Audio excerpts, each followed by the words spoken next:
Kami datang dengan pujian syukur sembah kami, tetapi juga kami datang membawa korban persembahan kami. Terimalah persembahan kami ini ya Tuhan, karena kami memberi dengan penuh sukacita di dalam segala kekurangan dan kelebihan kami ya Bapa di surga. Bersama-sama dengan persembahan ini, 15 keluarga mengucap syukur atas pengalaman iman secara pribadi, tapi dalam keluarga yang mereka rasakan nikmati kehadiran Tuhan di tengah-tengah kehidupan mereka hari lepas hari. Diberkatilah mereka dalam segala ucapan syukur mereka, di dalam segala pergumulan mereka masing-masing. Terima kasih Bapa. Terpujilah namamu ya Tuhan Allah. Di dalam nama Tuhan Yesus Kristus kami mengucap syukur. Amin.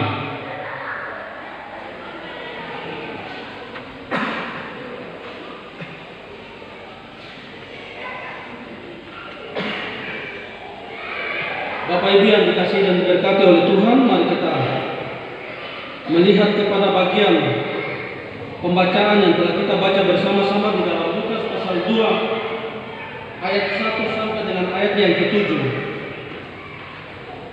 Kalau pesan Natal ibadah tadi pagi adalah Natal menjadi momentum untuk mewujudkan cinta kasih Tuhan, momentum untuk saling mencintai, saling mengasihi dan saling menjaga sesamanya, momentum untuk menyalakan lilin dalam hati, yaitu lilin-lilin kebaikan.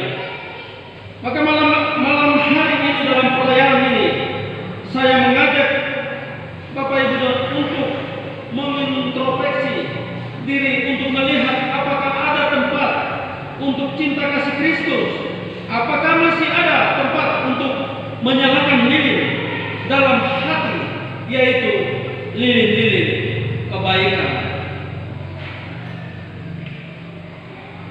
Lukas pasal 2 ayat 1 sampai dengan ayat yang ke-7 dengan tema tiada tempat baginya. Bapak Ibu jemaat yang dikasihi dan diberkati oleh Tuhan, penggenapan waktunya sekarang telah tiba, ketika Allah mengutus anaknya yang lahir dari seorang perempuan yang masih perawan dan takluk di bawah hukum Taurat, dan telah dinubuatkan bahwa ia akan lahir di Bethlehem. Kita akan melihat catatan mengenai waktu, tempat, dan keadaan yang dialami dalam kelahirannya itu. Waktu ketika Yesus dilahirkan, beberapa hal yang dikumpulkan dari ayat-ayat ini meyakinkan kita bahwa waktu itu adalah waktu yang sesuai. Ia dilahirkan ketika kerajaan keempat sedang berada di puncak kejayaannya, lebih besar daripada 3 kerajaan sebelumnya. Kerajaan ini sedang menjadi sebuah kerajaan yang mendunia. Yesus dilahirkan pada masa pemerintahan Kaisar Agustus, ketika Kekaisaran Romawi sedang memperluas diri. Kekaisaran ini dinamakan Terram Orbis Imperium, kekaisaran segenap bumi atau seluruh dunia, ayat yang pertama. Karena tidak ada bagian dunia berada yang tidak bergantung pada kekaisaran ini. Sekaranglah saatnya Mesias yang disebut Yesus akan dilahirkan, sesuai dengan nubuat Daniel dalam Daniel pasal 2 ayat 44. Dikatakan, tetapi pada zaman raja-raja, yakni raja-raja dari kerajaan keempat, Allah semesta langit akan mendirikan suatu kerajaan yang tidak binasa sampai selama-lamanya. Ia dilahirkan ketika Yudea dijadikan provinsi kekaisaran itu dan membayar upeti kepadanya. Buktinya ketika seluruh kekaisaran Romawi didaftarkan, orang Yahudi juga harus ikut didaftarkan. Yerusalem direbut oleh oleh Pompei, seorang jenderal Romawi, sekitar 60 tahun sebelum masa kelahiran Yesus, yang menyerahkan pemerintahan kepada Hyrcanus. Kekuasaan Hyrcanus berangsur-angsur berkurang sampai akhirnya Yudea diperintah oleh Quirinius, wali negeri di Syria. Ayat yang kedua. Pada titik inilah Sang Mesias akan segera dilahirkan, seperti yang dinubuatkan Yakub menjelang ajal, bahwa Dia yang berhak atasnya akan datang ketika tongkat kerajaan tidak akan beranjak dari Yehuda dan lambang pemerintahan dari antara kakinya. Kejadian pasal 49 ayat 10. Ini adalah pendaftaran pertama yang dilaksanakan di Yudea. Ada keadaan lain yang menyertai masa itu, seperti yang tersirat dalam pendaftaran umum atas semua wilayah taklukan dari kekaisaran ini, yaitu keadaan sangat aman dan damai di segenap wilayah kekaisaran ini. Jadi sekaranglah saat yang tepat bagi sang raja damai untuk dilahirkan, yang selama masanya atau masa Yesus pedang-pedang ditempa menjadi mata baja. Demikian bagian firman Tuhan itu. Tempat di mana Tuhan kita Yesus dilahirkan sangat jelas diketahui. Ia dilahirkan di Bethlehem. Demikianlah yang dinubuatkan Mika, Nabi Mika pasal 5 ayat 1. Ahli-ahli Taurat juga memahaminya demikian dalam Matius pasal 2 ayat 5 sampai dengan 6. Begitu pula dengan masyarakat waktu itu dalam Yohanes pasal 7 ayat 42. Nama tempat itu sangat penting. Bethlehem berarti rumah roti, tempat yang cocok baginya untuk dilahirkan, karena dia sendiri adalah roti hidup, roti yang turun dari surga. Namun itu belum semuanya. Bethlehem adalah kota Daud, tempat Raja Daud dilahirkan, dan karena itu di sana juga ia yang adalah anak Daud harus dilahirkan. Sion juga disebut kota Daud dalam 2 Samuel pasal 5 ayat yang ke-7. Namun Kristus tidak dilahirkan di sana, karena Bethlehem adalah kota Daud, tempat Daud dilahirkan dalam kemiskinan untuk menjadi seorang gembala. Begitu juga Yesus. Ia memilih tempat yang sama sebagai tempat kelahirannya. Ia tidak memilih Sion, karena Sion merupakan tempat ia memerintah dengan kuasa dan kemakmuran.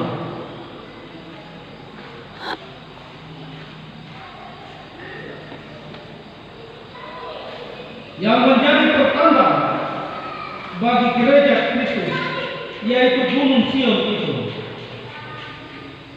Ketika perawan Maria sedang mengandung anak itu dan sudah waktunya untuk bersalin, Allah mengatur sedemikian rupa sehingga melalui perintah sang kaisar, semua warga kekaisaran Romawi harus didaftarkan, yaitu harus mencatatkan nama mereka pada pejabat yang sah.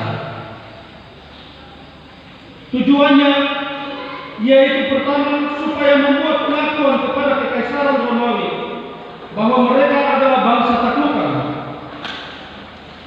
Yang kedua, membayar upeti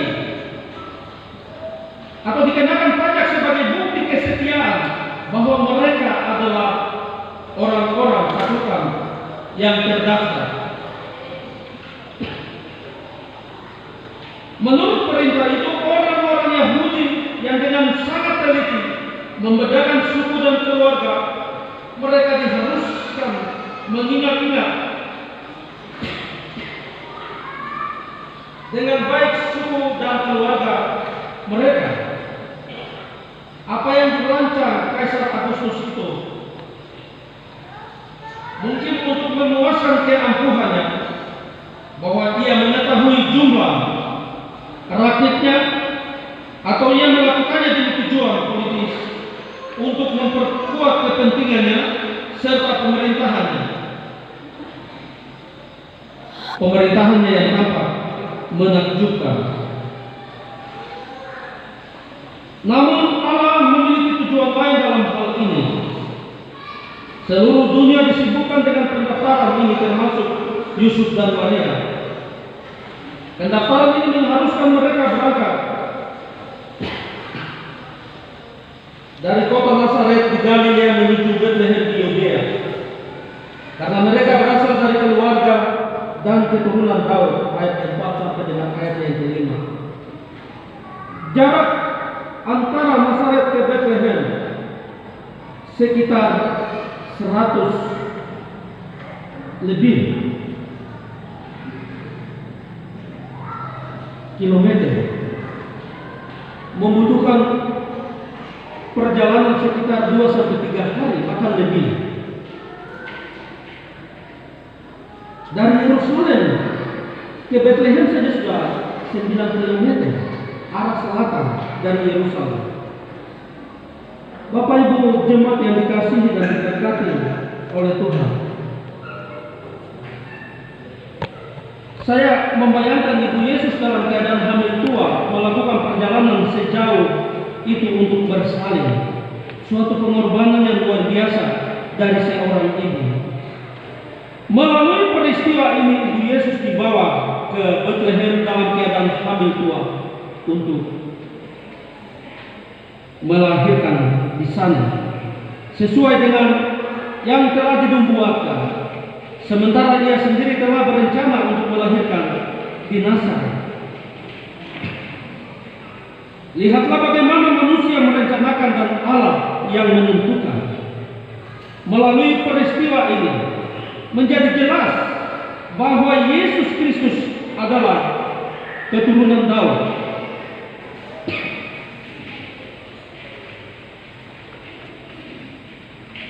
Melalui peristiwa ini jelas bahwa ia takut di bawah hukum, karena ia menjadi warga kekaisaran Romawi. Begitu dilahirkan, ia menjadi hamba penguasa dalam Yesaya 49 ayat yang ke-7.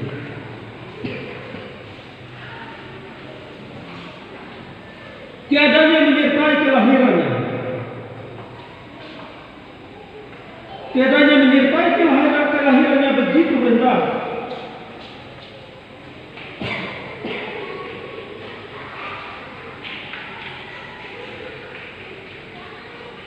Dan terjadi di dalam semua kondisi yang disebut hina. Yesus memang seorang anak sulung, tetapi begitu hina untuk menjadi anak sulung yang dilahirkan perempuan miskin seperti Maria, yang tidak memiliki warisan yang layak untuk dia sebagai anak sulung. Bandingkan dengan manusia pertama Adam, segala sesuatu sudah tersedia di dalam taman itu. Kita pada saat ini, kalau disebut anak pertama dalam sebuah keluarga, begitu mempersiapkan segala sesuatu untuk menyambut kelahiran anak pertama itu. Yesus tidak.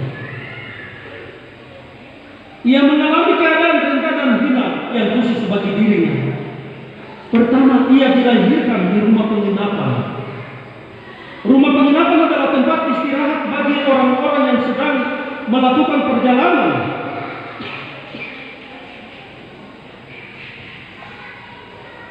Tapi rumah ini biasa, atau disebut dengan rumah biasa, bukan hotel, bukan wisma, bukan tempat penginapan yang mewah. Ia dibungkus dengan lampin, kain lampin. Lampin adalah suatu kata yang berarti mengoyak atau merobek sehelai kain yang panjang yang dililitkan pada tubuh bayi untuk membalutnya supaya merasa nyaman. Saya membayangkan atau masih ingat dulu waktu kecil, adik saya ketika lahir mama saya sobek kain sarung atau kain yang panjang. Dia sobek untuk membungkus adik saya itu. Saya membayangkan ini memang benar bahwa ketika itu Yesus dibungkus dengan kain lampin, sebuah kain panjang. Mungkin pada saat itu seperti kain warna hitam putih yang bergaris-garis itu, digunting untuk pakai jadi pokok